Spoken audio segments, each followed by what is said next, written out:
Yesaya.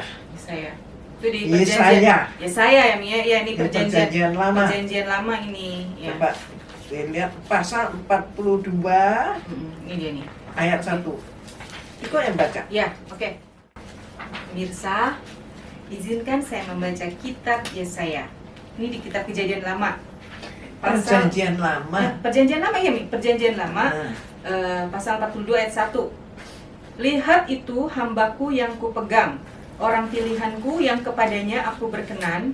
Aku telah menaruh rohku atasnya supaya ia menyatakan hukum kepada bangsa-bangsa. Ya, maksudnya apa nih bangsa-bangsa di sini nih?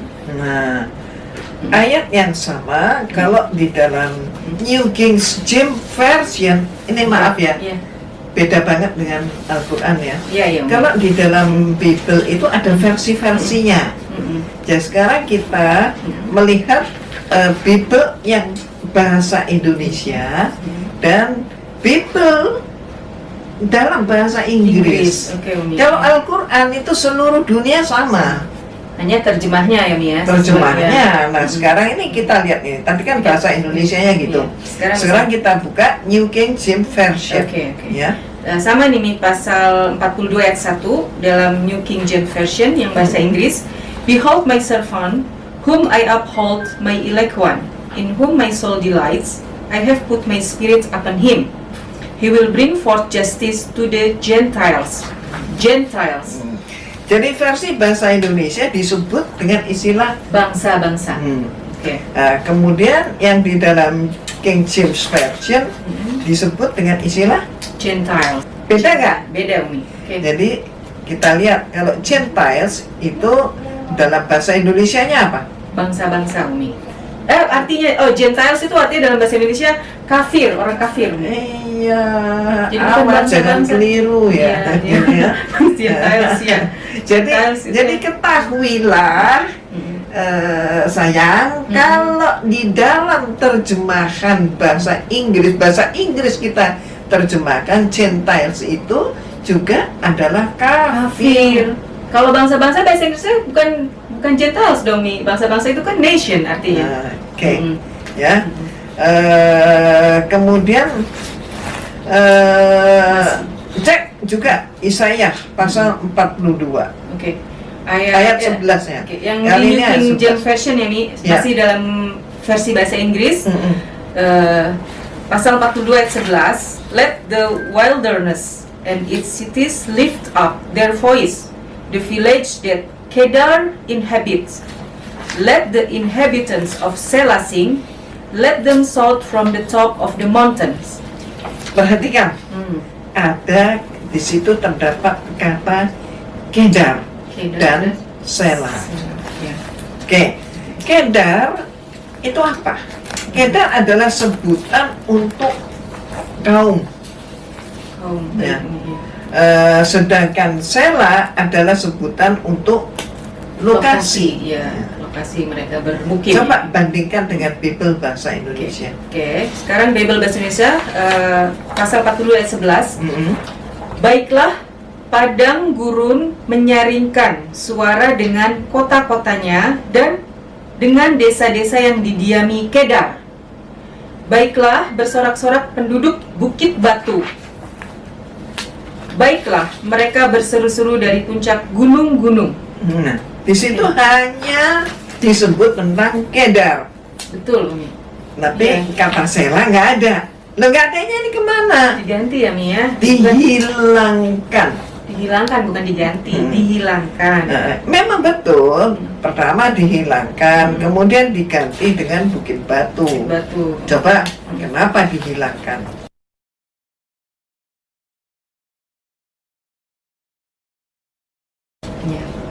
Ini kan kita harus tahu nih.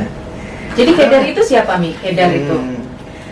Kedar itu siapa? Coba lihat kitab Kejadian pasal 25 ayat 13 sampai 15. Baik. Bahasa Indonesia dulu. Bahasa Indonesia dulu ya. Pasal 25 ayat 13 ya. Inilah nama-nama anak Ismail disebutkan menurut urutan lahirnya. Nebayot, anak sulung Ismail. Selanjutnya Kedar, Adbel, Mibsam. Pasal 25 ayat 14 ya, Mishma, Duma, Masa. Ayat 15-nya Hadad, Tema, Yetur, Nafish, dan Kedma. Jadi siapa Kedar ini, Mi? Kedar itu keturunan Nabi Ismail di sini. Keturunan Nabi Ismail alaihissalam. Yang mukim di mana? Coba lihat lagi ke Bible. Oke. Bible yang New King James Version ya, Mi, ini ya. Pasal 25 ayat 18. Ya, coba dilihat. They dwelt from Havilah as far as Shur, which is east of Egypt, as you go toward Assyria. He died in the presence of all his brethren. Versi bahasa Indonesianya, mereka itu mendiami daerah di Hawilah sampai Shur, yang letaknya di sebelah timur Mesir ke arah Shur. Mereka menetap berhadapan dengan semua saudara mereka. Mukim di sebelah timur dari Mesir sebelum Asyur. Syria, iya. Atau Asyur itu mana? Syria. Iya. Berarti mana? Arab dong, nih. Mesir aja udah jelas, Jazirah Arab. Jazirah Arabia. Oke, lihat peta. Lihat peta ya, lihat peta. Lihat peta. Petanya akan ditampilkan. Oke. Jadi, Maka Kedar adalah menunjuk pada kaum yang mukim di wilayah Jazirah Arabia. Oke. Berarti satu-satunya nabi yang berasal dari keturunan Nabi Ibrahim alaihissalam dan berasal dari Jazirah Arabia siapa? Nabi Muhammad sallallahu alaihi wasallam.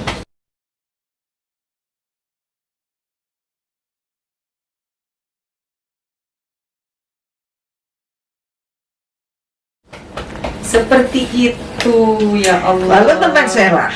Selah, ya. Kenapa Selah diganti jadi Bukit Batu, Umi? Tadi kan jelas kalau di Bible New King James Version itu Mount Selah. Oke, kembali tentang Selah.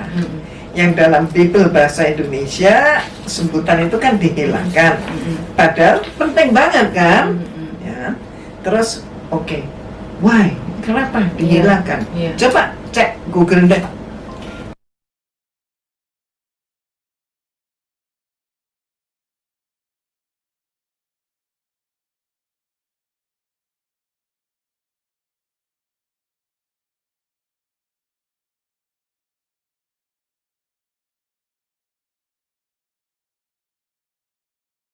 Google Map Mount Selah. Nih dia nih. Oh, Selah adalah gunung. Gunung, iya. Gunung Mount Selah. Selah. Iya, Mi. Nih, boleh dibacakan nggak, Mi? Oke, bentar dulu. Oke. Pertanyaannya, di mana Gunung Selah? Kalau begitu di mana? sini. Menurut dia di mana? Di Madinah.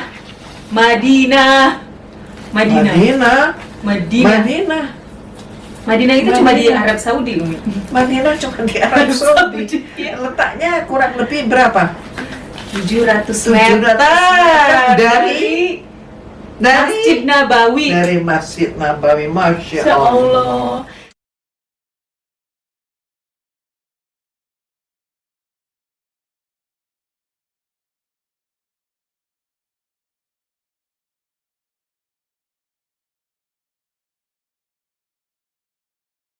Ini Jelas, loh yang terang benderang. dihilangkan. Ya Allah. Ini kemudian juga yang diganti. Nah, jelas kan? Terang benderang. Masya Allah. Jadi dengan demikian jelas banget bahwa dalam Bible pun masih kelihatan jejak aslinya. Di dalam Bible pun disebutkan tentang Nabi Muhammad SAW. Jadi kesimpulannya tidak ada alasan umat Kristen untuk membenci Nabi Muhammad SAW. Kenapa? Karena sosok beliau sudah dinubuatkan oleh para nabi sebelum Nabi Isa alaihissalam yang disebut Yesus. Dan bahkan semua nabi itu mengenal Rasulullah SAW, yaitu Nabi Muhammad, seperti mengenal anak cucu mereka sendiri. Masya Allah, berarti kenal banget ya, Mi ya? Kenal banget.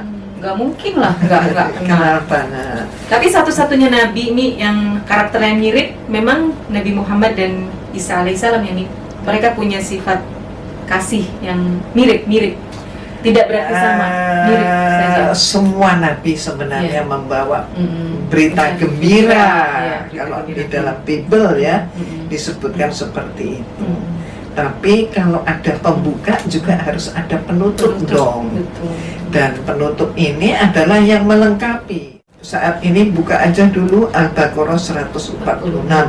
Orang-orang Yahudi dan Nasrani telah kami beri Alkitab. Maksudnya Taurat dan Injil. Mereka mengenal Muhammad seperti mereka mengenal anak-anaknya sendiri. Dan sesungguhnya sebagian di antara mereka menyembunyikan kebenaran padahal mereka mengetahui. Ini firman Allah menjelaskan orang Yahudi dan Nasrani yang kitabnya Taurat dan Injil itu sudah jelas. Bahkan sampai sekarang pun baru saja kita bedah, memang jelas itu ayatnya ada. Dan Nabi Ismail pun disebutkan di sana. Subhanallah. Baik, ini terima kasih, Umi sangat, kalau menurut saya itu sangat jelas sekali. Mudah-mudahan pemirsa apa yang disampaikan Umi ini bermanfaat untuk Umi juga dan kita semua. Amin. Assalamualaikum warahmatullahi wabarakatuh. Waalaikumsalam warahmatullahi wabarakatuh.